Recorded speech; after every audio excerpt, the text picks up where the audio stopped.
స్వరము. పితా పుత్ర పవిత్రాత్మ నామమున ఆమేన్. క్రీస్తునాథునిచే అమితముగా ప్రేమించబడుతున్నటువంటి ప్రియ క్రైస్తవ సహోదరి సహోదరులారా, మిమ్మల్ని అందరినీ సామాన్య కాలపు 14వ ఆదివారం వాక్య పరిచర్యకై ప్రేమతో ఆహ్వానిస్తూ ఉన్నాను. ఈనాటి గ్రంథ పఠనాలన్నీ కూడా దైవ సేవకుల ద్వారా దేవుని శాంతిని నెలకొల్పుట అనే అంశంపై కేంద్రీకృతమై ఉన్నాయి. ప్రజలారా, విశ్వాసులారా, వ్యక్తిగత జీవితంలో దేవునికి స్థానం లేకపోతే ఆ జీవితం ఎడారి వలె తయారవుతుంది. ఎంత ఐశ్వర్యం ఉన్నా, ఎంత సుఖశాంతులున్నా, ఎంత ఆనందం ఉన్నా, ఎంత అందం ఉన్నా, ఎంత ధనం ఉన్నా, దేవుడు లేకపోతే నిజమైనటువంటి సంతోషము, నిజమైనటువంటి ఆనందము మీకు ఉండదు. బయటికి మీరు ఆనందంగా ఉండాలనుకుంటారు, కానీ మనశ్శాంతి దొరకదు, ఆనందం లభించదు. అది కేవలం దేవుడు మాత్రమే మీకు ప్రసాదించగలడు. శాంతి సమాధానాలు ఉండవు. అదే మరి దేవునికి నువ్వు ప్రథమ స్థానాన్ని ఇస్తే, దేవునికి నీ జీవితంలో ప్రథమ స్థానాన్ని ఇస్తూ దేవుని మీద నమ్మకం ఉంచితే ఆ జీవితము ఎప్పుడూ కూడా వసంతకాలమే అని ఈనాటి గ్రంథ పఠనాలు మనకు బోధిస్తూ ఉన్నాయి. ఈనాటి మొదటి పట్టణాన్ని మనమందరూ కూడా ఒక్కసారి గమనించినట్లయితే, క్రీస్తు పూర్వం 587వ సంవత్సరంలో బాబులోనియా రాజు అయినటువంటి నెబుకద్నెజర్ ఇజ్రాయేలుపై దండెత్తి వారిలో చాలామందిని బానిసలుగా ఆ దేశానికి బాబులోనియాకు తీసుకువెళ్ళాడు. అయితే రమారమి క్రీస్తు పూర్వం 537వ సంవత్సరంలో 50 సంవత్సరాల తర్వాత ఆ బాబులోనియా దేశానికి సైరస్ అనే రాజు వచ్చిన తర్వాత ఈ ఇజ్రాయేలు ప్రజలందరికీ కూడా స్వేచ్ఛనిచ్చాడు. తిరిగి మీ స్వంత దేశానికి వెళ్ళవచ్చు అని అనుమతిచ్చారు. అయితే ప్రీతమ క్రైస్తవ సహోదరి సహోదరులారా, ఇలాంటి పరిస్థితుల్లో దేవుడు వారిని ఆదుకొని విముక్తిని ప్రసాదిస్తూ శాంతి సౌభాగ్యాలను ప్రసాదిస్తానని, మీతో వడంబడికను ఏర్పరచుకుంటాడని యెషయా ప్రవక్త పలుకుతున్నాడు. ఈరోజు పట్టణంలో ప్రీతమ క్రైస్తవ సహోదరి సహోదరులారా, ఇశ్రాయేలు ప్రజలందరూ కూడా తమ సొంత దేశానికి యెరూషలేమునకు వచ్చారు. ఈ సందర్భంలో దేవుడు అంటే వారు ఒకవైపు ఆనందంగా ఉన్నారు. యెరూషలేమును కన్న తల్లిగాను, పసిబిడ్డకు పాలునిచ్చే తల్లిగాను ఇశ్రాయేలును పసికందులుగా పోల్చి చెప్పాడు. దేవుడు తప్పకుండా వారిని ఆదుకుంటాడని. నాశనమైనటువంటి యెరూషలేమును సారవంతమైనటువంటి నేలగా, సమృద్ధిగా, విలువైనటువంటి నగరముగా దేవుడు మారుస్తాడని యెషయా ప్రవక్త వారందరికీ కూడా 66వ అధ్యాయంలో 12వ వచనంలో పలికాడు. అదే విధముగా ప్రీతమ క్రైస్తవ సహోదరి సహోదరులారా, ప్రవాసములో మరణించిన వారు తప్పకుండా నవ జీవితాన్ని, నిత్య జీవితాన్ని పొందుతారని, మిగిలిన వారితో దేవుడు ఒప్పందాన్ని ఏర్పరచుకుంటాడని, వారితో ఒప్పందాన్ని ఏర్పరచుకొని నూతన యెరూషలేములుగా వారందరినీ కూడా మారుస్తాడని, కాబట్టి మనమందరము కూడా ఎల్లవేళ దేవుని మీద ఆధారపడి జీవించాలి. దేవుని శక్తి మీద, దేవుని యొక్క ఔదార్యాన్ని పైన ఆధారపడి ఉండాలని బోధించాడు. అప్పుడే మన జీవితాల్లో ఆనందము, సంతోషము, శాంతి సమాధానాలు సమృద్ధిగా లభిస్తాయని, దేవుడు మనకు ప్రసాదిస్తాడని, దేవుడు మనకు అనుగ్రహిస్తాడని ఈనాటి మొదటి పట్టణము ద్వారా యెషయా ప్రవక్త మనందరికీ బోధిస్తూ ఉన్నారు. ఇంకా రెండవ పట్టణానికి వచ్చినట్లయితే గలతీయులకు రాసిన లేఖ నుంచి తీసుకొనబడింది. క్రీస్తు శిలువ మరణము ద్వారా ఈ లోకాన్ని జయించాడు. లోకపు వ్యామోహాలకు దూరంగా ఉన్నాడు. ఈ లోకపు శక్తులను, వ్యామోహాలను త్యజించాడు. మరి మనము కూడా ఈ లోకాన్ని జయించాలి. క్రీస్తుకు సాక్షులుగా జీవించాలంటే ఆయన మీద ఆధారపడి ఉండాలంటున్నాడు.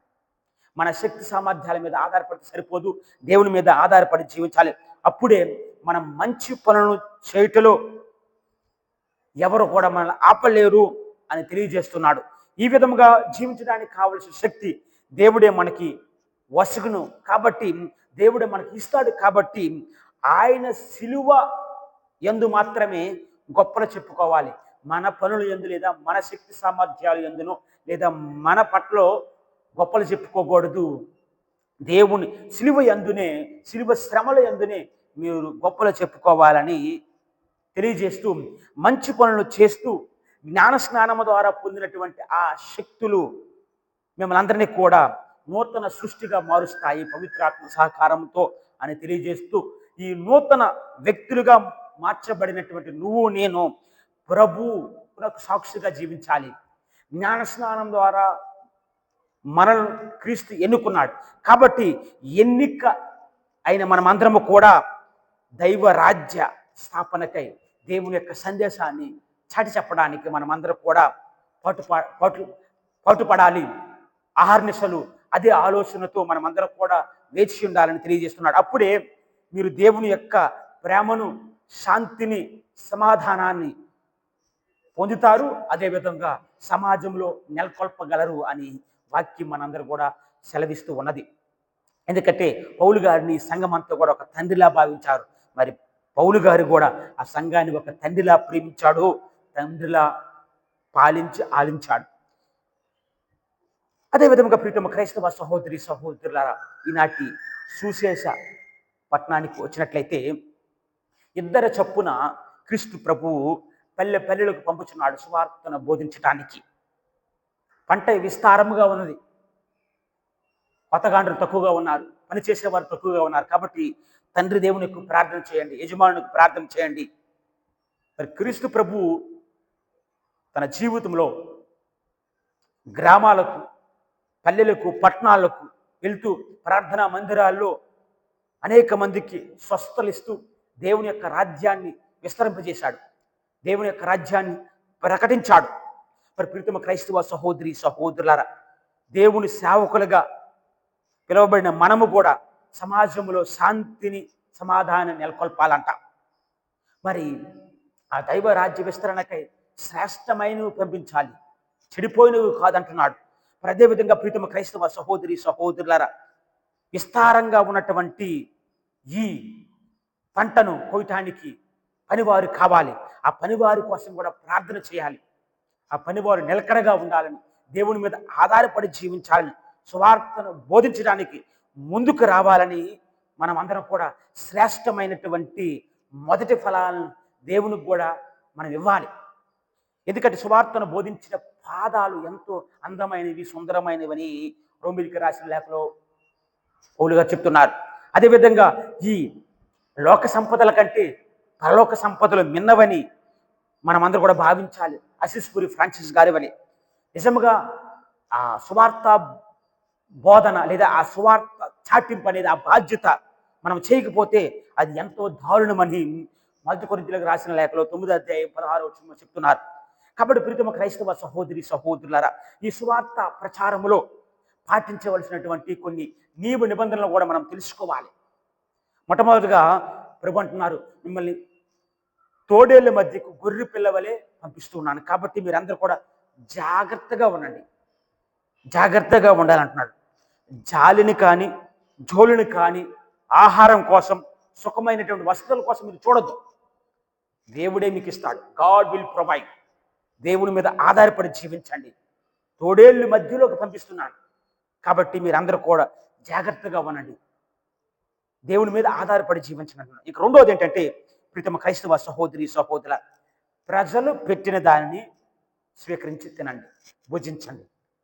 ప్రజలు పెట్టినది స్వీకరించి తినమంటున్నాడు. ఇక మూడోది, మార్గ మధ్యములో కుశల ప్రశ్నలు అడగవద్దు. మీ ఏకాగ్రత దెబ్బతింటుంది, దైవ కార్యం వైపు నడవలేవు, దేవుని యొక్క సంకల్పాన్ని నెరవేర్చలేవు ఇలాంటి కుశల ప్రశ్నలు అడిగినట్లయితే. ఎందుకంటే ప్రీతమ క్రైస్తవ సహోదరి సహోదరులారా, వీటికి బదులుగా మీరు మరీ తల్లివెళ్ళి దేవుని యొక్క సంకల్పాన్ని నెరవేర్చడానికి ఎప్పుడు కూడా ఆలోచించమంటున్నాడు. ఇంకా నాలుగోది, దేవుని రాజ్యం సమీపించినదని బోధించండి. దేవుని యొక్క రాజ్యము సమీపించినదని బోధించండి. మీ కోసం కాదు, మీ సెల్ఫ్ డబ్బా కోసం కాదు, మీకోసం మీరు చెప్పొద్దు. దేవుని యొక్క రాజ్యం సమీపించినది, హృదయ పరివర్తన చెందండి, దేవుని సన్నిధికి రండి అని బోధించాలి. ఇంకా ఐదోది, శాంతి సమాధానాలను ప్రసాదించండి, బోధించండి, ఇవ్వండి. ఇంకా 6, పిశాచును వెడలగొట్టండి, రోగులకు స్వస్థతను ఇవ్వండి. మరి ప్రీతమ క్రైస్తవ సహోదరి సహోదరి, ఇవన్నీ జరగాలంటే దేవుని మీద ఆధారపడి జీవించాలి. ఒక రోజంట ఒక ఊర్లో 3 రోజుల పాటు వడకాలు జరిగాయంట, మహాసభలు. ఆ వడకాల్లో, ఆ మహాసభల్లో పాల్గొన్న తర్వాత ఒక అమ్మ ఆ ఫాదర్ దగ్గరికి వచ్చి ఈ విధంగా అన్నట, ఫాదర్ గారండి, ఈ 3 రోజులు ప్రసంగాన్ని విన్న తర్వాత నాకు అర్థమైంది ఏంటంటే, దేవుడు నన్ను పిలుస్తున్నాడని నాకు అర్థమైంది. దేవుడు నన్ను పిలుస్తున్నాడని నాకు అర్థమైంది. తన సువార్తను చాటి చెప్పడానికి దేవుడు నన్ను పిలుస్తున్నాడని నాకు అర్థమైంది. కాబట్టి ఇక మీద నేను సువార్తను బోధించడానికి సిద్ధంగా ఉన్నానని చెప్పినప్పుడు, చెప్తూ ఆ మందంట, నాకు సమస్య ఏంటి, ఒక సమస్య ఉంది. ఆ సమస్య ఏంటంటే, నాకు 9 మంది పిల్లలు ఉన్నారన్నట. అయితే కొద్దిపాటి నిమిషాలు ఆ గురువు గారు ఆలోచించి అన్నారంట, అమ్మా ఇది మంచిదే, కాకపోతే దేవుడు నిన్ను పిలుస్తున్నాడని నాకు అర్థమైంది. కాకపోతే ఇప్పటికే ఒక చిన్నపాటి సభ అనే సంతానము ద్వారా ఆ సభకు బోధించడానికి నిన్ను ఇప్పటికే దేవుడు పిలిచాడని నీకు అర్థం కావట్లేదా అని చెప్పాడంట. అవును ప్రీతమ క్రైస్తవ సహోదరి సహోదరులారా, మనం ఉన్నటువంటి పరిసరాలను బట్టి, మన జీవిత విధానాన్ని బట్టే క్రీస్తును బోధించడానికి సిద్ధంగా ఉండాలి. క్రీస్తు వాక్యం విన్న తర్వాత బైబిల్ పట్టుకొని బహిరంగముగా ప్రతి ఒక్కరు చాటి చెప్పడానికి అదృష్టం ఇవ్వలేకపోవచ్చు దేవుడు. కాకపోతే నీ జీవిత విధానాన్ని బట్టి, నీ కుటుంబ వ్యవస్థను బట్టి, నువ్వు జీవిస్తున్న ఆ పరిసరాలను బట్టి దేవుడు నీకు అవకాశాన్ని ఇస్తాడు. ఈ జీవిత విధానాన్ని బట్టి క్రీస్తును చాటి చెప్పాలి, దైవరాజ్య విస్తరణ చేయాలి. కాబట్టి ప్రీతమ క్రైస్తవ సహోదరి సహోదర, దానికి కావలసినటువంటి ధైర్యాన్ని, అదేవిధంగా వినమ్రతను, నమ్మకాన్ని ఆ దేవాతి దేవుడు ప్రసాదించాలని దివ్య పూజా బలిలో ప్రార్థించుదాం.